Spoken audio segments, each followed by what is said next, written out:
羅啟豪嘅第二首個人單曲《還未分享的歌單》，之前喺唔少場合都唱過。呢日正式拍攝 MV， 其中一站去到一間 cafe 度拍攝，仲有一位靚靚女主角。望真啲，呢位咪就係昔日嘅巴士女神，喺巴士頻道做主持嘅 Yannis 何欣欣。一向怕怕醜醜嘅 Ramon 呢次唔止要挑戰演戲，仲要同 Yannis 對戲，可以話係難上加難啊！前就唔需要點樣交戲嘅，咁但係今次呢，我真係要有啲做戲嘅成分嘅，咁都考起我嘅，因為呢一首歌嘅感情係有啲係有啲愁嘅感覺，同埋係好盼望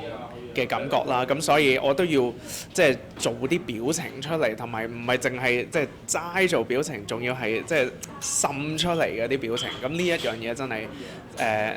都幾新鮮對我嚟講，因為我真係未試過做戲嘅。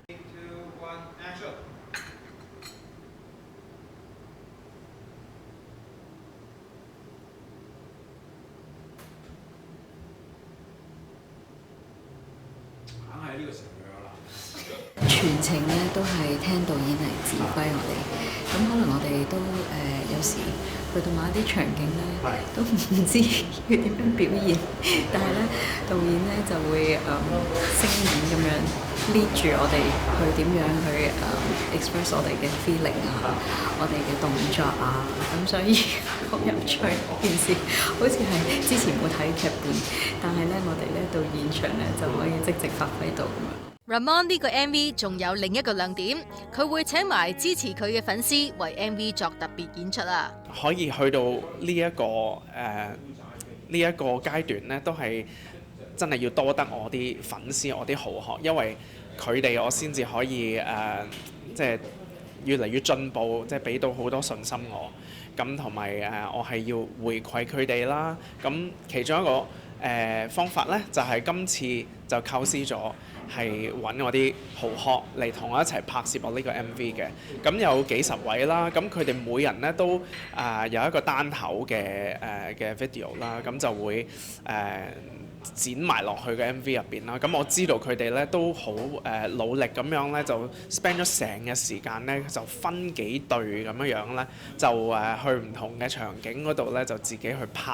呢啲片啦。Ramon 亦安排首歌喺4月2號41歲生日嘅日子推出，可以話別具意義啊！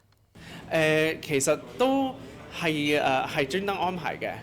係啊，就因為即係其實因為距離上一首歌咧都即係差唔多超過1年啦，咁就咁啱就係落喺我生日個期間，咁不如就生日嗰陣時推出啦。我要特別鳴謝嘅公司嘅 NR 同事咧 Vicky 咧，就真係幫我揾咗好多首 demo 翻嚟啦。咁然之後聽咗咁多首我啲同事我個團隊咧一致咧都係覺得呢一首 demo 就係演變成還未分享的歌單出嚟咧，就係最好聽嗰首啦。咁所以我真係好多謝 Vicky，同埋我 feel 好幸運。